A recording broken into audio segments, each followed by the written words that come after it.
வணக்கம்க்கா. வணக்கம் தம்பி. என்னக்கா ரொம்ப குஜாலா இருக்க போல? என்னப்பா தலைவரோட ஆட்சி மறுபடியும் வரப்போகுதுன்றத நினைச்சாலே மனசுக்குள்ள சந்தோஷம் தன்னால வருது. நீ இப்படி சொல்லிட்டு இருக்க. அவங்க கூட்டணி கட்சிக்காரரு உங்களுக்கு ஆப்போசிட்டா பதில் சொல்லியிருக்காரு. என்னப்பா சொல்ற? பிரவீன் சக்கரவர்த்தி இருக்கார்ல, யாரும் தெரியுமா? அப்பா ஒருத்தர் இருக்காரு பாரேன், வாயை வச்சுக்கிட்டு சும்மா இல்லாம போய் விஜய சந்திக்கிறேன்றது, விசிலு போடுன்றது, இந்த மாதிரி வேலையெல்லாம் பண்ணி கடுப்பேத்துறாருப்பா. இப்போ ஒரு கடுப்பேத்திருக்காரு உங்களை. என்ன அது? அவர் என்ன சொல்லியிருக்காரு, தமிழ்நாடு 10 மடங்கு அதிகமா கடன் வாங்குதான், ஆனா வருமானம்ன்றது வெறும் 4 மடங்கு தான் அதிகரிச்சிருக்கான். சோ 10 எங்க இருக்கு, 4 எங்க இருக்கு, இதான் தமிழ்நாடு நிலைமைன்னு சொல்லி தமிழ்நாடு மக்கள் கிட்ட சொல்லியிருக்காரு. எப்பா இடையில 6 தானே இருக்கு, என்னமோ எங்கேயோ இருக்கிற மாதிரி பேசிட்டு இருக்க. ஏக்கா அந்த 6 போச்சுன்னா 2026ல விட்டுருவீங்க. என்னப்பா ரைமிங்கா பேசுற? ஏக்கா நீ அந்த மாதிரி நடந்துட்டு இருக்கக்கா.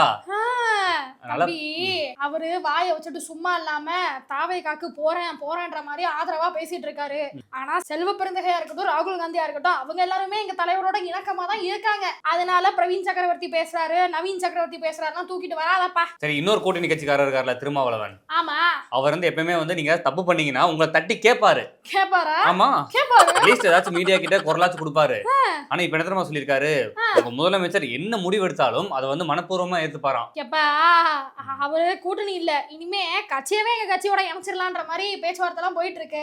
ஏன்னா பிளாஸ்டிக் சேர் குத்து உட்கார வச்சுட்டு இருந்தோம்ல இவ்வளவு நாளு. சரி, இப்போ அண்ணனை ஈக்குவலா உட்கார வச்சுட்டாங்க, பானையெல்லாம் ஓரமா வச்சுட்டு சூரியன்ல நில்லுங்க அப்படின்ற மாதிரி பேச்சுவார்த்தையும் போயிட்டு இருக்கு. அவரும் ஓகேன்ட்டாரு. நல்லா இருக்குக்கா உங்க சமூக நீதி. ஆமாப்பா, சமூக நீதியோட நாங்க நடந்துக்கிறதுனால தானே அவரே கட்சியை இணைக்கிறாருன்னா பாத்துக்கீங்க. அதெல்லாம் ஒரு பக்கம் இருக்கட்டும், உங்களுக்கு எதிராக வாழ்ந்துட்டு இருக்காருல்ல விஜய், அவரை பத்தி டிடி விஜயநகர் ஒரு விமர்சனம் வச்சிருக்காரு. என்ன அது? அதாவது விஜயோட அரசியல் புரிதல் அவரால் புரிஞ்சுக்கவே முடியலையா. ஏன்னா அதிமுக ஊழல் கட்சின்னு சொல்லியிருக்காரு விஜய். ஆனா அதிமுக இருந்து வெளியேறினா செங்கோட்டையன் தன்னோட கட்சியில சேர்த்துக்கிட்டாரு. இது என்ன ஒண்ணுமே புரியவே இல்லையன்ற மாதிரி டிடி விஜயநகருக்கு சுத்தமா புரியல. எப்பா விஜய்க்கே அது புரியாது. ஏன்னா யார வச்சுக்கணும், எங்க வச்சுக்கணும், கட்சி எப்படி நடத்தணும், மக்கள் கிட்ட எப்படி பேசணும், பிரஸ் மீட் எப்படி கொடுக்கணும்ன்ற ஒண்ணுமே அவருக்கு தெரியலப்பா. அதனாலதான் செய்தியாளர்களை கூட சந்திச்சு இன்ன வரை பேசாம இருக்காருன்றாங்க. நீ இப்படி சொல்ற, ஆனா மக்கள் எல்லாருமே நான் டிவிக்கே ஓட்டு போடுவேன், டிவிக்கே ஓட்டு போடுவேன், எல்லா கருத்து கணிப்புலயும் டிவிக்கே தான் நம்பர் 1 இடத்துல இருக்காங்க. மக்கள் பேசுறதெல்லாம் நம்பாத, எலெக்ஷன் முடிஞ்சு ரிசல்ட் வரட்டும், அப்ப பாரு டிவிக்கு அங்க இருக்கான் இங்க இருக்கானு. அதே டிஎம்கே எங்க இருக்குன்னு நீ தேடிட்டு பாரு, ஓகேவா? வகுந்துருவேன், ஓடிறேன். வணக்கம்க்கா. வணக்கம் தம்பி. என்ன கடை பக்கமே 2-3 நாளா ஆளைய காணோம்? ஆமாக்கா, ஏரியால ஒரு பையனுக்கு கேன்சர், அவனுக்கு ட்ரீட்மெண்ட் விஷயமா 2 நாள் அலைஞ்சிட்டு இருந்தோம். அதான் வர முடியல கடைய பக்கம். என்னப்பா கீமோதெரபி இந்த இதெல்லாம் சொல்லுவாங்களே, அதெல்லாம் எதுவும் கொடுத்தாங்களா? கீமோதெரபி எந்த காலத்துல இருக்கு நீ? அதெல்லாம் கீமோதெரபி இல்லாம பண்ணலாம்னு சொல்லி ஒரு வீடியோ பார்த்தேன், அதுபடிதான் ஃபாலோ பண்ணிட்டு இருக்கோம். எப்பா முட்டாளா, நீ படிச்ச பையன் தானே? யாரோ எதையோ பேசுறாரு, அதை பார்த்துட்டு கீமோ இல்லாம கேன்சரை சரி பண்ண முடியும்னு இங்க உட்காந்துருக்க. அக்கா யூடியூப்ல இருந்து பொய்யா இருக்குமாக்கா? என்னக்கா பேசுற? ஆடா பைத்தியக்காரங்களா, இந்த மாதிரிதான் நிறைய பேர் ஊருக்குள்ள சுத்துறாங்க போல. தம்பி சார நான் கூப்பிடுறேன், உனக்கு கேன்சர் பத்தி என்னென்ன சந்தேகம் இருக்கோ அது எல்லாத்தையும் சார் கிட்ட கேளு. அதை விட்டுட்டு யூடியூப்ல வீடியோ பார்த்தேன், அதை பார்த்தேன், இதை பார்த்தேன், பைத்தியக்காரத்தனம் பண்ணாத. சார்ட்டே கேட்போம், அவரு அதான் சொல்லுவாரு. சார் வணக்கம் சார். வணக்கம்மா, எப்படி இருக்கீங்க? நல்லா இருக்கிறேன் சார். இந்த பையன் இருக்கிறான்ல சார், ஏதோ யூடியூப்ல யாரோ ஒருத்தர் கீமோதெரபி இல்லாம கேன்சரை சரி பண்ண முடியும்னு பேசியிருக்காரு. அதை நம்பி அவன் ஃப்ரெண்டை கீமோதெரபி பண்ண வேணாம்னு தடுத்திருக்கான் சார். சார் நீங்களே சொல்லுங்க சார், யூடியூப்ல இருந்து பொய்யா இருக்குமா? அவங்க சொல்றாங்க, விலாவாரியா சொல்லியிருக்காங்க, எல்லாமே கீமோதெரபியே தேவையில்ல, இது மூலமா அது இல்லாம கேன்சரை குணப்படுத்தலாம் சொல்றாங்க. அது எப்படி பொய்யாகும்? நீங்களே சொல்லுங்க சார். அதாவது யூடியூப்ல டாக்டர் சொன்னாரா உங்களுக்கு? சார் அவர் டாக்டர்லாம் இல்ல சார், டாக்டரா என்னன்னு தெரியல, ஆனா நல்லா பாக்குறதுக்கு படிச்ச பர்சன் மாதிரி இருக்காரு. அப்படிதான் சார். இன்னைக்கு உலகம் ஃபுல்லா நிறைய ரிசர்ச் இந்த ஆன்காலஜி, அதாவது கேன்சர் ட்ரீட்மெண்ட்டில் போயிட்டுருக்கு. ஒரு கேன்சருக்கும் அதோடைய செல்ஸ், அது அந்த கேன்சர் என்ன மாதிரி டைப் ஆஃப் கேன்சர் பொறுத்து அதுக்கான ட்ரீட்மெண்ட்ஸ் இருக்குது. ஒரு சில கேன்சர்ஸ்க்கு சர்ஜரி பண்ணிவிட்டு கீமோதெரப்பி முன்னாடி ஸ்டார்ட் பண்ணிவிட்டு அந்த செல்ஸ் குறையும் பார்த்துட்டு அதுக்கப்புறம் சர்ஜரி பண்ணிவிட்டு திருப்பியும் கீமோதெரப்பி கொடுத்து கேன்சர்ஸை குணப்படுத்துகிறோம்.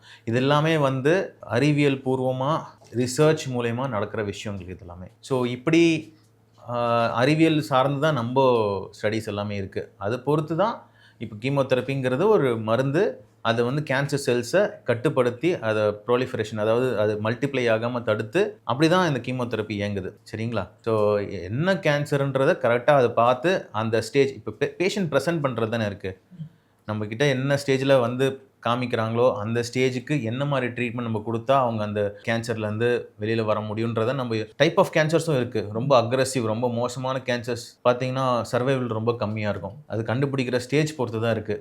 ஸோ பேஷண்ட் ப்ரெசென்ட் பண்ணுற ஸ்டேஜ் பொறுத்து தான் நம்ம வந்து என்ன டைப் ஆஃப் கேன்சர் அந்த என்ன டைப் ஆஃப் கேன்சர் பொறுத்தும் நம்ம வந்து கீமோதெரப்பியா, சர்ஜரியா, ரேடியேஷன் தேவையா, இப்போ நிறைய அட்வான்ஸ்டு இதெல்லாம் வந்திருக்கு, இம்யூனோதெரப்பின்னு வந்திருக்கு.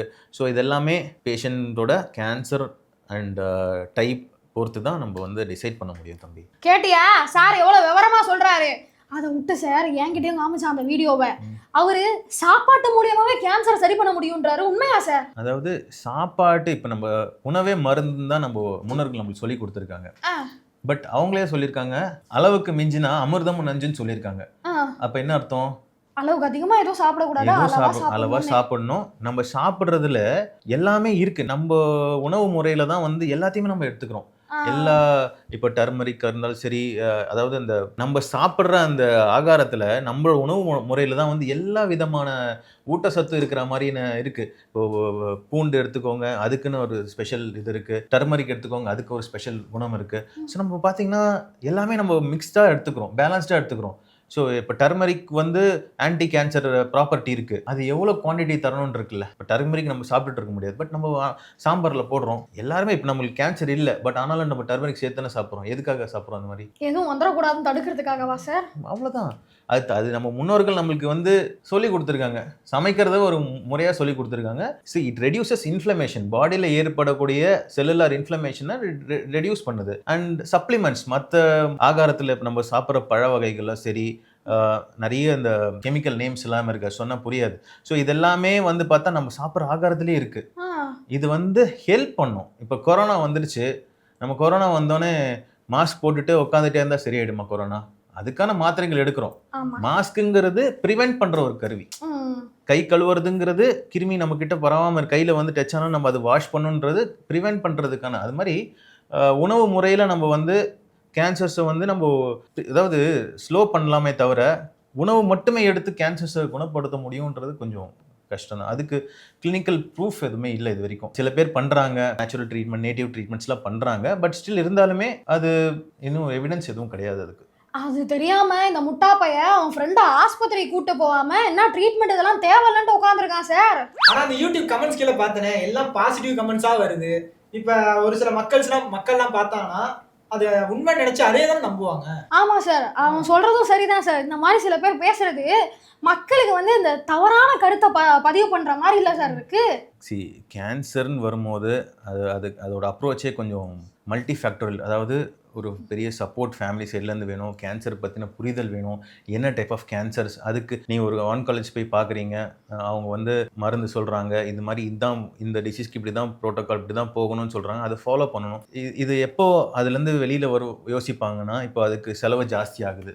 என்ன யோசிப்பாங்க, இதுக்கு வேற ஏதாவது வழி இருக்கா அப்படி தான் பார்க்க முடியும். ஏன்னா இப்போ ஆன்காலஜி மருந்துகள் எல்லாமே காஸ்ட்லியாக இருக்குது. பட் ஆனால் அதே ட்ரீட்மெண்ட்ஸ் இப்போ கவர்மெண்ட் சைட்லேயும் நல்லாவே கிடைக்குது. இப்போ கவர்மெண்ட் ஹோமந்திரா சரி, இந்த புதுசாக ஆரம்பித்த கேன்சர் ஹாஸ்பிட்டல் சரி, ஸோ தட் அங்கே எல்லாம் ட்ரீட்மெண்ட்ஸுமே கிடைக்குது, மருந்துகள் கிடைக்குது.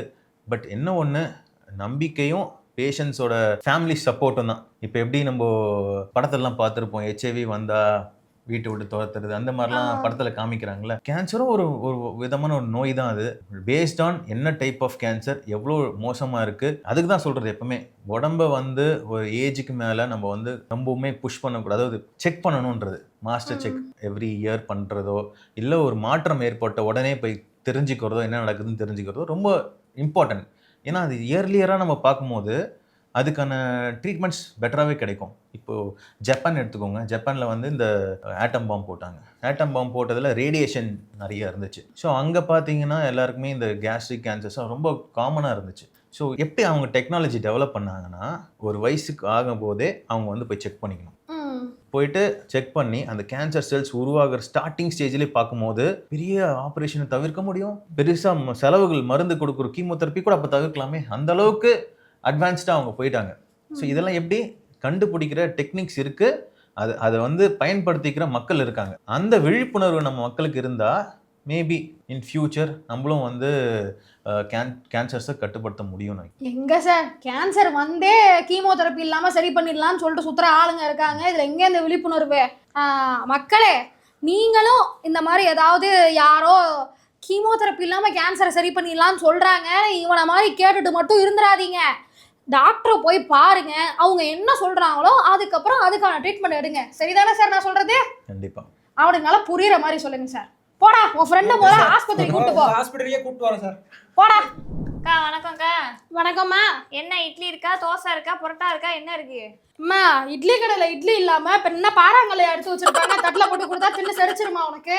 சரி சரி, ஒரு 4 இட்லி கொடு. என்ன பேச்சு சொல்லுமா, என்ன செய்தி? இல்ல ஏதாவது புறணி இருக்கா, இல்ல எங்க தலைவரை பத்தியே குத்தம் சொல்லணுமா உனக்கு? அதாவது தலைவரை பத்தி குத்தம் தினமும் சொல்றோம், அது ஒரு பக்கம் இருக்கட்டும். இப்ப உங்க தலைவரை அப்படியே கவுக்கணும் அப்படின்றதுக்காக நாங்க குழுவா அமைச்சுக்கிட்டு இருக்கோம் தெரியுமா?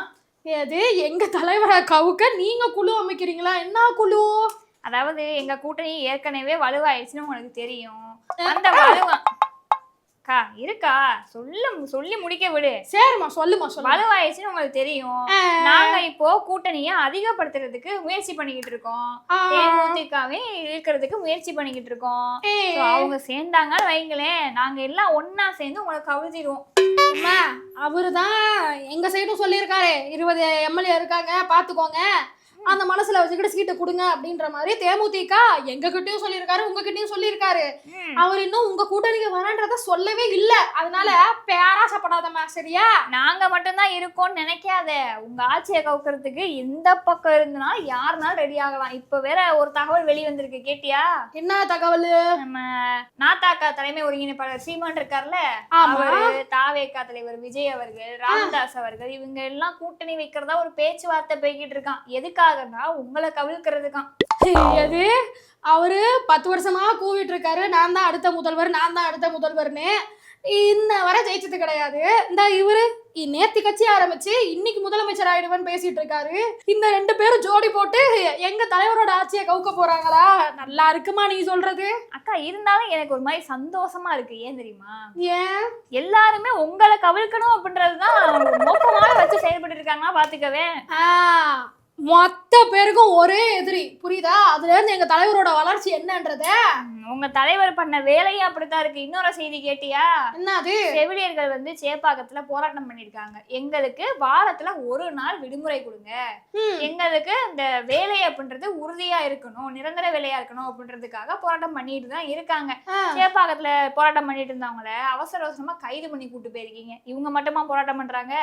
ஆசிரியர்கள் போராட்டம் பண்றாங்க, இன்னமும் தூய்மை பணியாளர்கள் போராட்டம் பண்ணிட்டு இருக்காங்க. இப்படி தமிழகத்துல எல்லா பக்கமும் போராட்டம் பண்ணிட்டே இருக்காங்களே, ஏதாவது ஒண்ணு சொல்ல வேண்டியதுதானே? எம்மா வாரத்துல 1 நாள் லீவு கேக்குறாங்க. நாளைக்கு உனக்கு உடம்பு சரியில்லைன்னா ஆஸ்பத்திரி போகணும்னு வையு, அங்க செவிலியர்கள் இல்லைன்னா பாத்தீங்களா அரசு மருத்துவமனையில செவிலியர்கள் கூட இல்ல, இந்த அளவுக்கு அரசு மருத்துவமனை வச்சிருக்கு பாத்தீங்களா அப்படின்னு சொல்லி உன்ன மாதிரி 4 பேர் அதுக்கும் குறை பேசுவீங்க. லீவு கொடுக்கலன்னா அவங்க போராட்டம் பண்றாங்க. இந்த தேர்தல் வரத ஒரு சாக்கா வச்சுக்கிட்டு ஆளாளுக்கு போராட்டம் குதிச்சிடுறாங்கம்மா. அதனால தேர்தல் முடிகிற வரைக்கும் எதையுமே கண்டுக்கிற மாதிரி இல்ல. அக்கா உங்க கட்சியில இருந்துதான் 2021 தேர்தல் அந்த அறிக்கையில நாங்க வந்து வாக்குறுதிகள் அப்படின்னு சொல்லிட்டு நிறைய விஷயங்கள் குறிப்பிட்டு இருந்தீங்க. அதுல செவிலியர்களுக்கு இவங்க கேட்கிற கோரிக்கையும் வாக்குறுதியா கொடுத்துருக்கீங்க. அதெல்லாம் உங்க கண்ணுக்கு தெரியாதே? எம்மா நாங்க 500க்கு மேற்பட்ட வாக்குறுதிகள் கொடுத்தோம். நிறைவேற்றல. சொல்றது எல்லாத்தையும் செய்யவா முடியும்? சும்மா சொல்றதுதான். உன்ன மாதிரி முட்டா பசங்க அதையும் கேட்டுட்டு ஓட்டு போட்டு எங்க தலைவர் தான் ஜெயிக்க வைக்கிறாங்க. இப்ப ஒரு நாளும் போட்டதே இல்லையே. நீ போட்டது இல்லம்மா, உன்ன மாதிரி என்ன, புரிஞ்சுதா? சரி சரி. இப்ப வர தேர்தலுக்கு வாக்குறுதியை அள்ளி விடுவோம், அதையும் நம்பி ஓட்டு போடுவாங்க. அடுத்த முதல்வர் எங்க தலைவர் தான். வாய்ப்பே இல்ல. 2026ல முடிவு பண்ணிப்போங்கக்கா. இன்னும் 3 மாசம் தான் இருக்கு. பாத்துப்போம் உங்க தலைவரா இல்ல உங்க தலைவரை கவிழ்க்கிறதுக்கு நாங்க இருக்கோமே நாங்களா அப்படின்றது. கிளம்பு முடிவு பண்ணிட்டு வா.